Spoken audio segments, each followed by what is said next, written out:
evening. Welcome to NDTV Profit. I'm Vikramosa with a big question.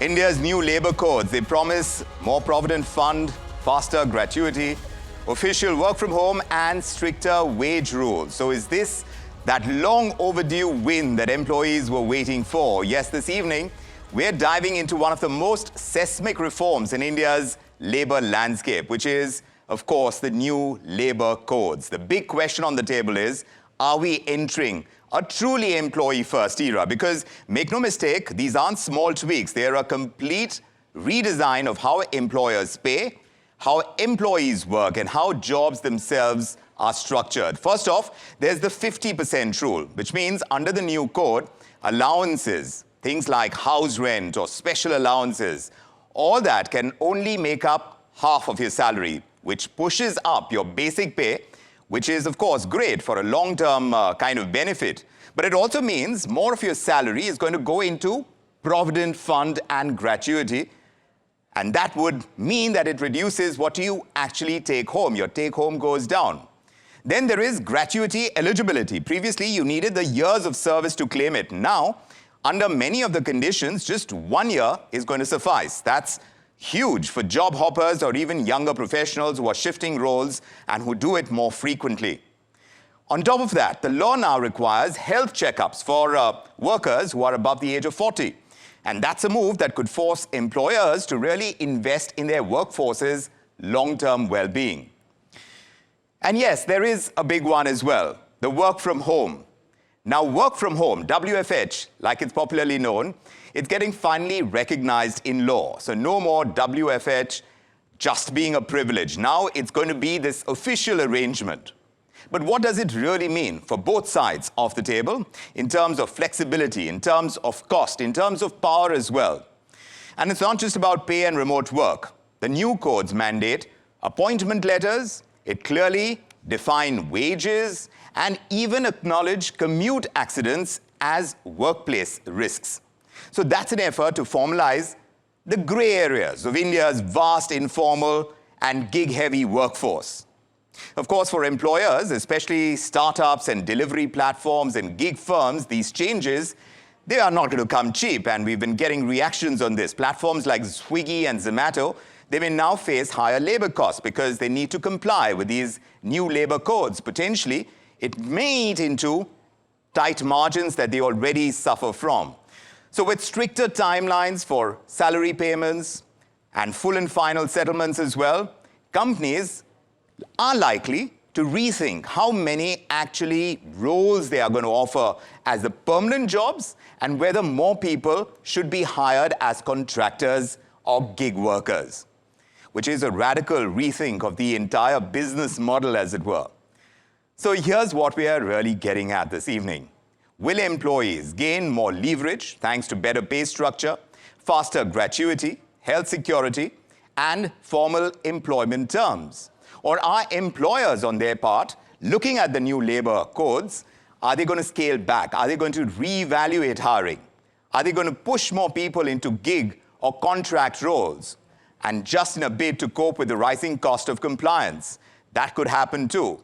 Let's debate this. Tonight, we have with us a great set of people to talk about this. Sumita Daura is joining us, former Secretary of the Labour and Employment part of the government. Also joining us, Vaibhav Bharadwaj, partner at Khaitan and Company, and we'll get that legal perspective on the new codes that are being brought into place this November itself. Neeti Sharma is with us as well. She is CEO of TeamLease Digital. Great to have you with us. Manoj Yadav, General Secretary for the State of Maharashtra of the All India Gig Workers Union. And Sajja Praveen Chaudhary, Director at Policy Bazaar for Businesses, here with us as well. But from your understanding, Neeti Sharma, if I may begin by asking you, is this that radical shift that employees were looking for when it comes to laws that work in their favor at the workplace? Absolutely, Vikram. I think this is a great move. I mean, so many laws, so many registers.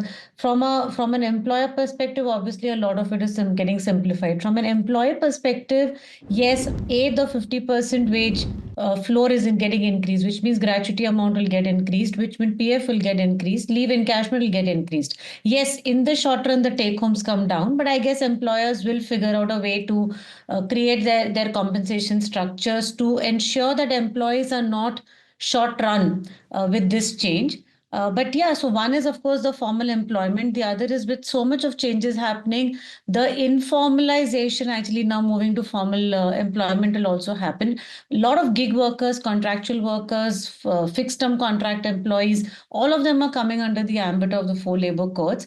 So their interests are getting protected, not just with the statutory payouts, but with health benefits, with safety protocols. I mean, the whole OSH code written is such a fine code written that just treats all employees at par. It doesn't matter what work you're doing, what skill you bring to the table, and how much are you earning, and which industry you're working in. I guess all of that is going to benefit employees a lot in the long run. Of course, we have to still read the fine prints, so we will know how all of this will get implemented. But from we read as of now, it's really an employee friendly shift. So fine print is something, of course, that we are here to get into as much as is possible. But I was just going through some of the questions that we put out on social media as well. And Weber Bhardwaj, I want to come to you about this because at least 50% of those who have polled to a question that we put out over there in social media, which was which reform is most beneficial to employees. And the employees have responded by saying 45% of them think that it is the 50% of the total CTC being counted as basic salary as the big reform. What do you make of it in terms of that entire push towards trying to get a sense of semblance between basic salary, what it includes, and what companies were doing in the past? How much of a shift is it, and how much better does it work for employees? No, so of course the change is quite friendly for the employees as well, and so far as for the employers. But yes, every change has two sides. Of course, it has some downsides as well, wherein the paychecks and the take-home salaries would reduce. But as far as employees are concerned, yes, the contribution towards provident fund, towards gratuity, and towards ESI, that would also impact, and that would be a higher contribution. So ultimately, while they will have more financial security in the long run, and as everyone mentioned, that ultimately all laws and any change need to be thought through from a long-term perspective. So it's beneficial from a long-term perspective, but from an immediate short-term perspective, yes, the take-home salaries would reduce. But with these laws coming in and the 50% threshold that has been proposed, the biggest relief is that now, of course, it's a settled position of law now that 50% of the total remuneration has to be basic, and more or less all social security contributions such as PF and gratuity depends on your basic pay. So from an employee perspective, in a long-term scenario, they will have financial security. Was financial security at the heart of it? Sumita Daura, in your understanding, this faster gratuity eligibility, which incidentally ranks second among the kind of reforms that employees seem to like, which they think has far-reaching benefits to them. Also the time-bound, full and final settlements. You think these reforms are finally reflecting modern workplace realities and the kind of frequent job switching that happens as well? You see, we have to take a broader view of the labor codes. And I've been hearing the discussion about the emoluments going up by 50%. But if we read it carefully, a lot will also be there in the rules. Looking broadly at the labor codes, while they are expected to enhance the welfare of the workers, protect them, improve their social security, give them minimum wages as a right with timely payment of wages, we also see that there is a big advantage for the businesses in terms of the ease of doing business, in terms of the reduction in compliance burden, the decriminalization aspect.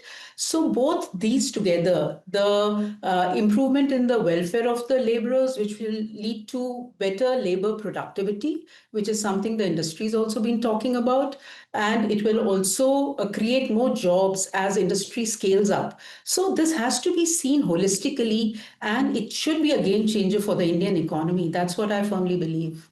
I think it's going to be a game changer, and of course, we'll have to wait for the long term for that full effect to play out. But Sajja Praveen Chaudhary, we are talking about how this works for employees. What about employers? How much will this higher provident fund, the higher outgo when it comes to gratuity, how much is that going to increase the kind of employee benefit cost for employers, especially in high turnover sectors? Generally, I think today when we're taking a dip check at how many employers generally have where the basic salary is not computed about 50% of total CTC, I think that comes out about roughly 20% of employers today in the country is what I can broadly say. So 20% of the employers could be impacted by this 50% rule. Having said that, the percentage I don't think is too much of a difference today, at least from what we see. Probably about roughly anywhere from 5 to 7% is what the difference is.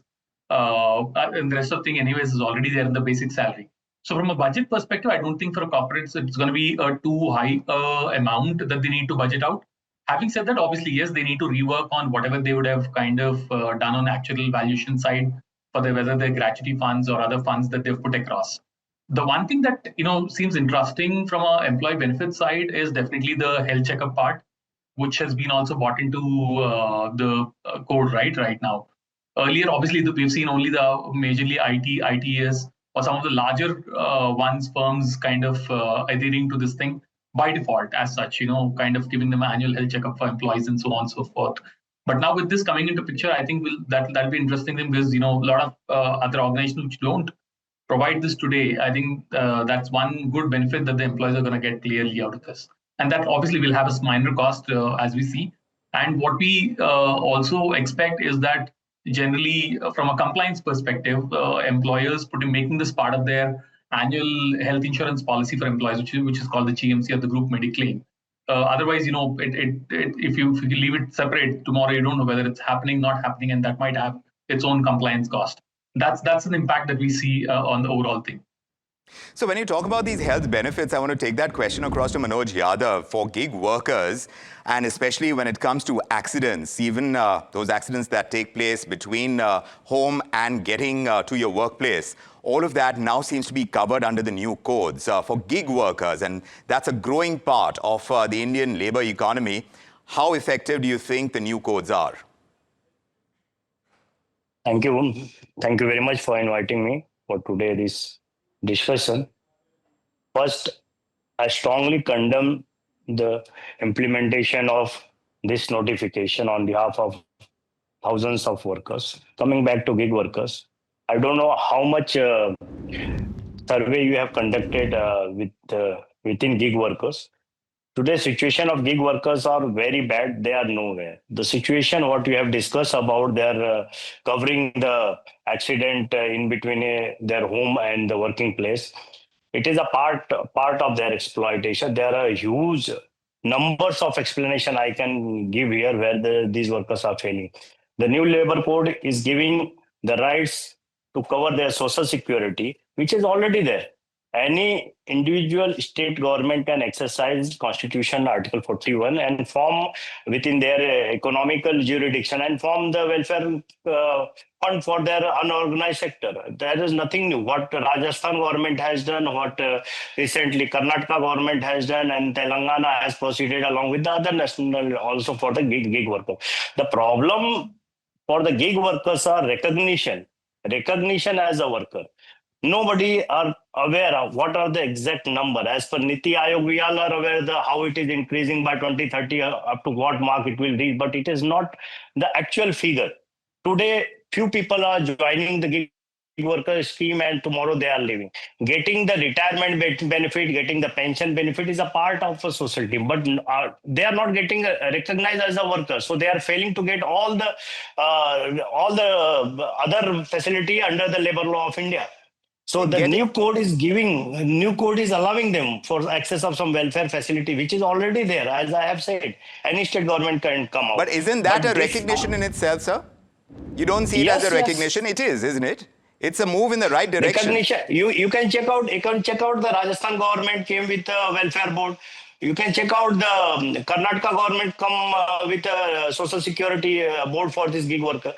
The question is, they are not recognized as a worker. Long working hours, exploitation, ID blocking, prices in the fuel hike in the petrol prices. I'm staying in South Mumbai and heart of the city. I can assure I'm staying in Suri. Every day, every night, I'm seeing hundreds of these gig workers are standing on the street, and they are totally neglected by the society as well. Many societies are not allowing them to enter into their premises. There are no shades, no water facility. Every season they are facing lots of challenge. Until unless they will not get recognized as a worker, the numbers are very high. Gig workers, I can simply say how you can define the gig worker. Gig worker, in addition to their regular worker, they can go work 2 hours, 3 hours, 8 hours. But a person who is working 8 hours, 10 hours, 12 hours is not a gig worker. They are simply working under the Shop and Establishment Act. They are delivering as a piece. Their contribution can be added as a piece delivery partner. So again, I'm coming back. This labor code is totally against the labor. Yes, employer can get the benefit, as we have heard about the chairman of the Larsen Toubro and the Infosys also, that how Indian workers have to work 70 hours, 90 hours in a week. Yes. So you're saying that the gig workers are not getting supported. But just on that point that Manoj Yadav is making now, these trade unions, they're opposing the new labor laws. At least 10 Indian trade unions, they're condemning the new labor laws. They're planning a nationwide protest on the 26th of November. They're seeking withdrawal of the laws. They claim the new laws are deceptive fraud against workers and they are anti-worker and pro-corporate is what they're saying. Just listen in to what we've got from them. More than 50% are going out of the coverage of Factories Act. 40 means more than that. For basic labor management issue, there is a standard provision in the Act, in the laws, that if any employer want to declare lockdown, closure, retrench, mass retrench, disciplinary retrenchment, it is they have to downsize the power, they have to take prior permission of the respective appropriate government. And so far as night shift work is concerned, the long-standing position, including the women folk on that you have to take consent, at least women. Number one. Number two, their protection, their security. Picking them up from their house and sending them back to their house. That basic, without labour code does not ensure that thing. Trade industry सबसे बड़ा stake holder है labour code का, तो उस stake holders को सरकार ने विश्वास में नहीं लिया. हमारे साथ जुड़े हुए हमारा खुद का chamber of trade and industry, ऐसे बहुत सारे मेरी इंडस्ट्री एसोसिएशन से भी बात हुई है. अरे किसी के पास कोई इन्फॉर्मेशन नहीं है, कोई मीटिंग्स वगैरह लेबर डिपार्टमेंट की तरफ से या फाइनेंस डिपार्टमेंट की तरफ से भारत सरकार ने नहीं किए हैं. Let me take that across to Sumita Daura.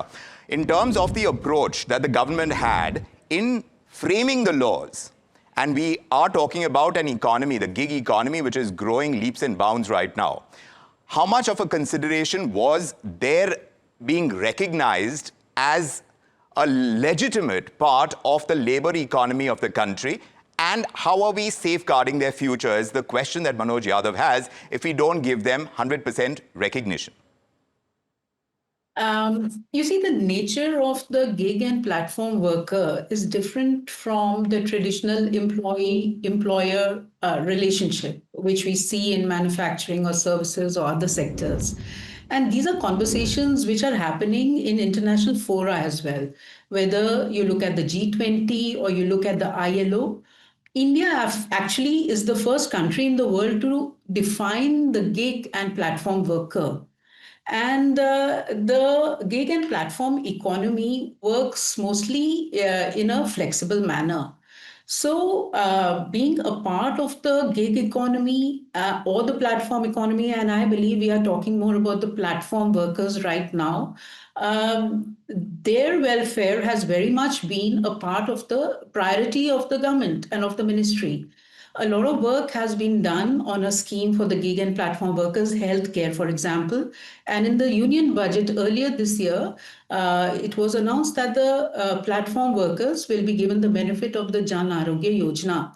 And that's where a lot of work has been done on the eShram portal as well, where the aggregators have started registering the platform workers so that they are able to get access to the social security schemes of Government of India, whether they pertain to pensions or they pertain to getting food security or the Jan Arogya Yojana. So all that has already happened, and a lot now with the labor codes coming in place, this work is likely to accelerate because it gives a mandate now that the aggregator has to register the platform workers.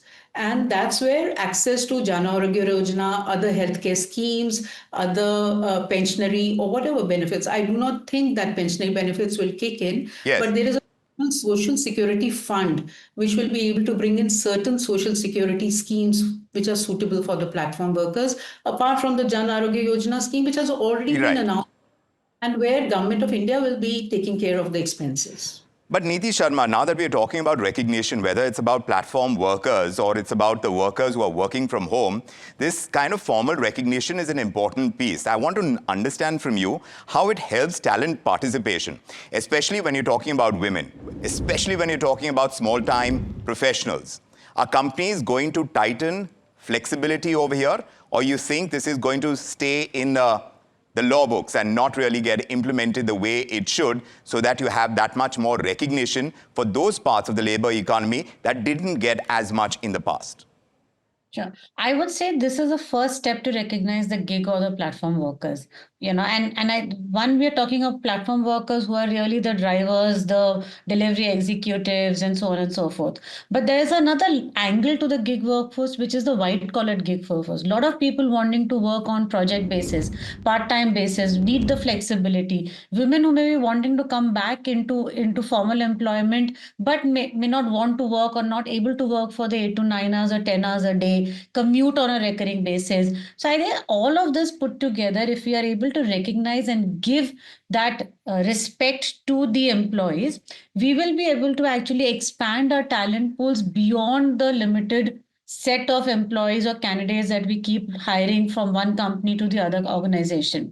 Also, the newer graduates that are coming into the labor markets, many of them are wanting to do multiple things at the same time, because right now for them the ability to learn is extremely high. It doesn't matter which industry or what skill set we're talking about. So this is the first step, in my view, to recognize the multiple layers of employment that employers and employees will actually start working on in the future. Of course, it's going to take time, but this is really the first step in that direction. About it as a first step in terms of the framing of the codes over here, and that's an important one. When you're talking about formalizing certain practices when it comes to organizing the labor force, the workforce in the country, Vaibhav Bharadwaj, how firmly do you think this is? How open do you think it is for litigation as we go along? Because companies have their own ways of working, and they have done it over a period of time. Now, what is likely to change, and how the laws are framed? How easy is it for implementation? No, of course, implementation has always been an uphill task. And with these codes being enforced, the biggest key factor is that how exhaustively and how extensively are these implemented. And I'm pretty sure that if these are implemented properly and to the T, this will make the transition absolutely seamless. And as far as disputes are concerned, yes, disputes are something which is inevitable, but a lot of issues that were there in the earlier labor legislations, because no one can shy away from the fact that those labor legislations were dated and they were not contemplating and envisaging certain situations such as gig workers, work from home, and as well as how to calculate basic wages, what components should be included. And all of this over a period of time have come into or have got clarity through judicial precedents. So now with these labor codes being enforced, there is a lot of clarity on certain aspects. Of course, there is a long way to go. Do these new health, safety, medical checkup, all these norms, do you think it pushes up the compliance clarity, or do you think it's going to really push up your operational costs? And because this is going to be an important part, and we know how high medical costs can go.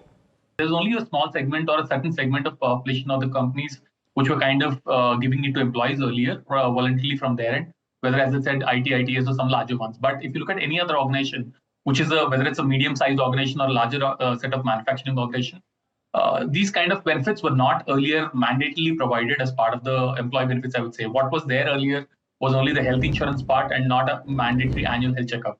Right. So as we said, obviously, people would kind of make it as part of the package to avoid compliance costs. So that's one of the ways it can be done, and we are foreseeing that would happen definitely. So now there are certain definitions that are getting simplified as well. And Vaibhav Bhardwaj, to you, in practice, does this make payrolls more predictable? Or do you think this kind of creates new disputes over allowances and such? Because is there going to be simplicity now in being able to read what I take home, what the company is offering me by way of basic salary, etc., and how taxation is going to be done? No, I think with the and especially I'm sure you're talking about the definition of wages. Exactly. Now the definition of wages is uniform across all codes. Earlier, there were multiple legislations which had different definition. So, of course, there is a lot of clarity now. And, of course, the ambiguity will also reduce. But yes, as the panelist would also agree, there is a lot of financial burden on the employer because of the definition of wage. And specifically with respect to allowances, there has been a landmark judgment specifically as far as Provident Fund is concerned.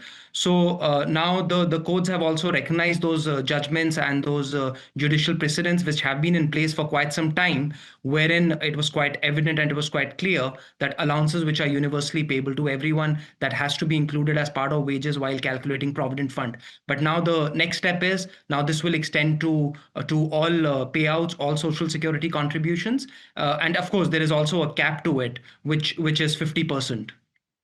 So I want to ask you, as I wrap this up, and perhaps I'll go to Niti Sharma about this, these new labor laws that are put in place, is that going to create more jobs? Because that's the ask of the economy. Do you think we are moving in that direction? Are these laws going to help towards that?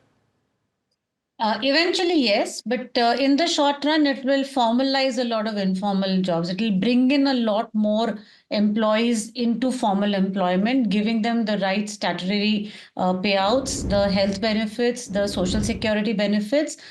So yes, in terms of formal employment, absolutely yes, it's going to increase. But in the long run, I think jobs, depending on the sector that they are, that's anyway going to increase. Well, we'll have to wait and watch. India's new labor codes, they promise this historic shift, but how they play out on salaries, on hiring, on gig work, workplace freedom, all of that is going to shape the future of our workforce. So we're going to be watching that space very closely. But a thank you to our panel for now, Samita Davra and Vaibhav Bhardwaj and Niti Sharma. Great to have you all with us. It's great that Sajja Chaudhary and Manoj Yadav could join us as well on this discussion. Thanks for making the time, and we'll be watching this space and reconnecting on several aspects of the new codes. So for the moment, of course, we leave it there. And indeed, this is going to be an interesting space. India is at a point where we need to catapult our labor reforms because we want to expand our economy. That many more jobs need to be available, and as much recognition you get for the unorganized sector to fall into the organized sector, you're going to throw open the doors for expansion of our labor economy. I'm Vikram Oza from me and the team. Thank you so much for joining us on The Big Question.